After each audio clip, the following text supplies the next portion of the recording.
Good morning, guys. It's Mrs. Alaka. This is the second part to task 17. In class, you read chapter 16 up to page 108. I decided I wanted to do a read aloud with you for chapter 17, starting on page 108. As you are reading, I want you to look for those big aha moments. Okay. Oh, this is Finley. Say hi, Finley. He loves story time. Okay, here we go. Page 108. By all that's holy. There's a back alley between the tenement buildings. You can't see it from the road, and Iggy takes us along the alley to this other place. You can tell how the door has been busted in and the lock broke, and we go into the dark hallway. The lights come on, and the first thing I notice is the perfume an old lady wears and the smell of cats. It ain't much, but the old bat who lives here took the greyhound to visit her sister for the holiday, Iggy says. He's trying to smile. The little room is warm and close feeling, and the furniture is real old and saggy.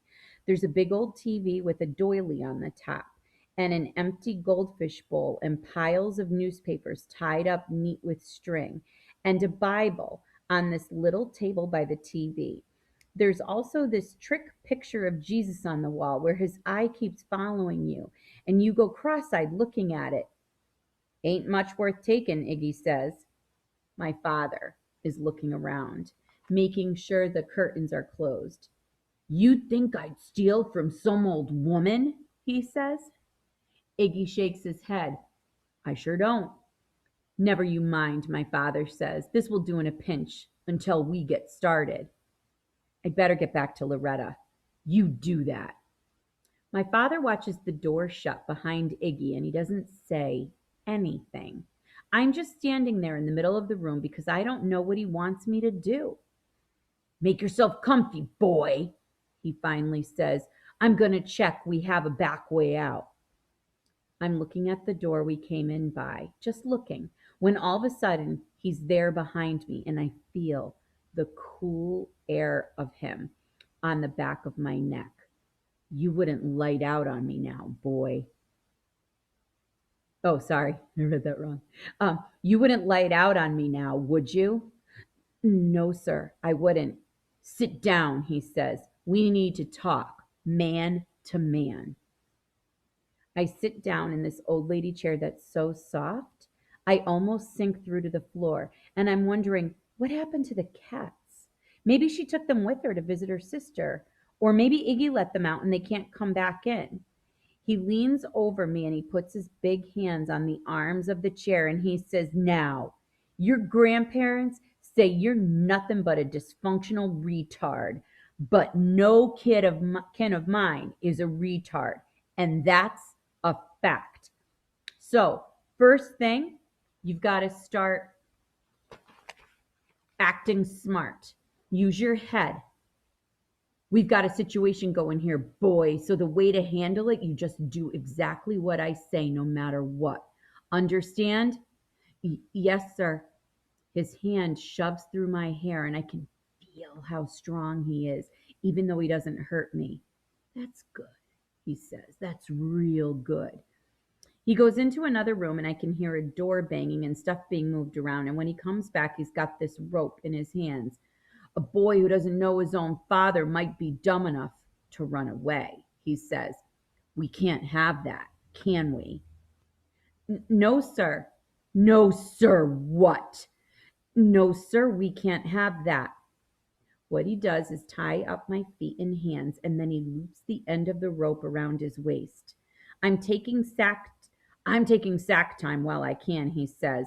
You're as smart as I think you are, you'll get some shut eye too. He turns out the light and lies down on the floor beside the chair with just his arm for a pillow.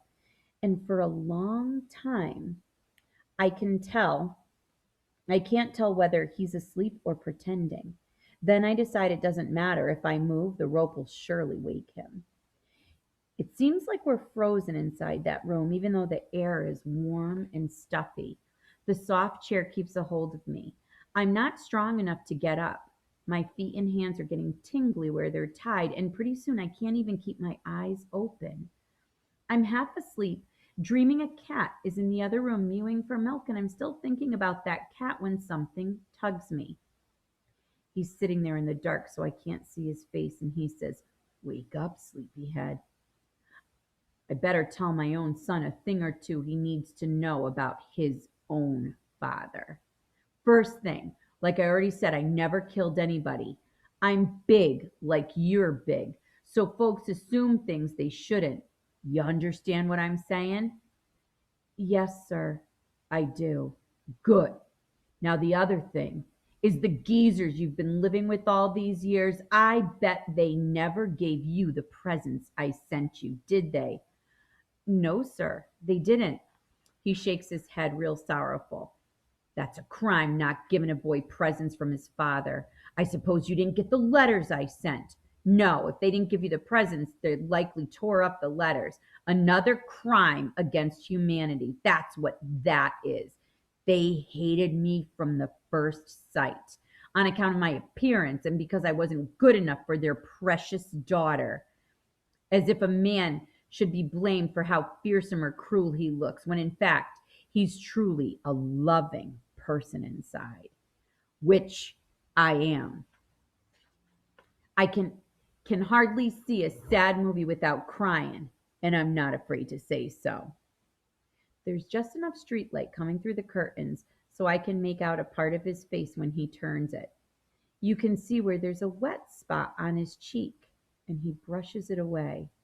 I've been locked up like an animal, he says. Every single night I cried myself to sleep, and that's a fact. Killer Kane. That's just an unkind nickname they hung on me. You know how kids can be mean in school, mean as animals? It was like that, only these weren't kids. They were adults who should know better, except they're so ignorant and hateful, they believe the worst. His voice is sort of ragged, but you can't help but listen to him. You follow the words up and down like you're riding through mountains, and you can't see either side. All you can see is the road just ahead.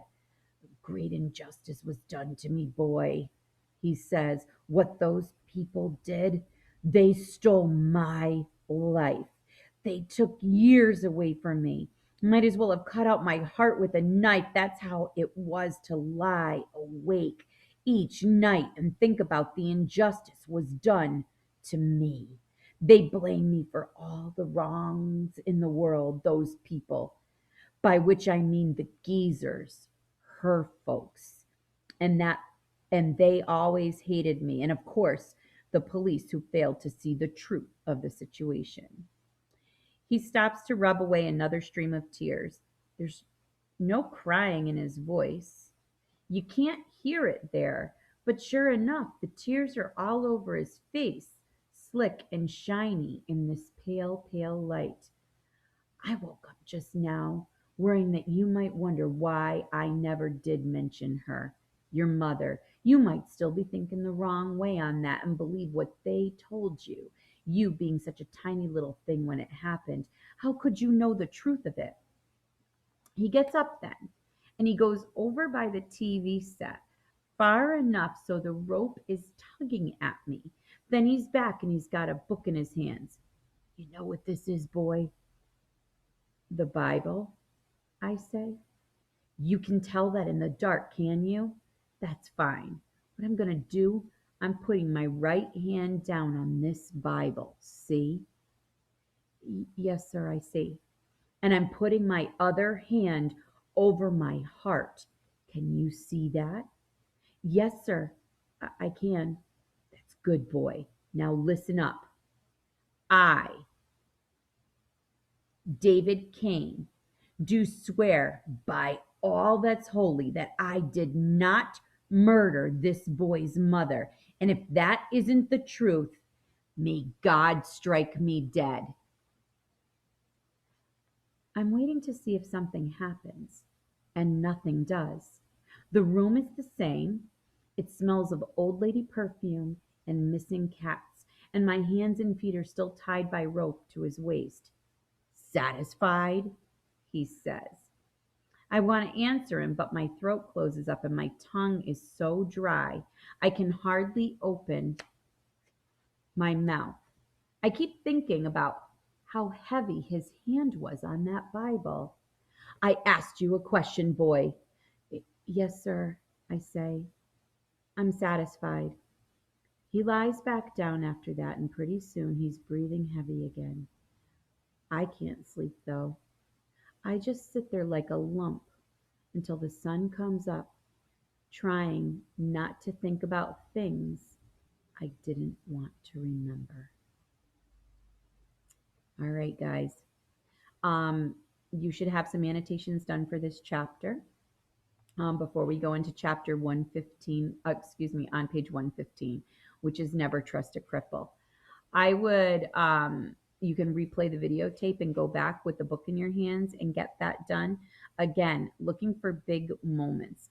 The other thing I tend to look for with the big moments is I tend to look at quotes of what people say.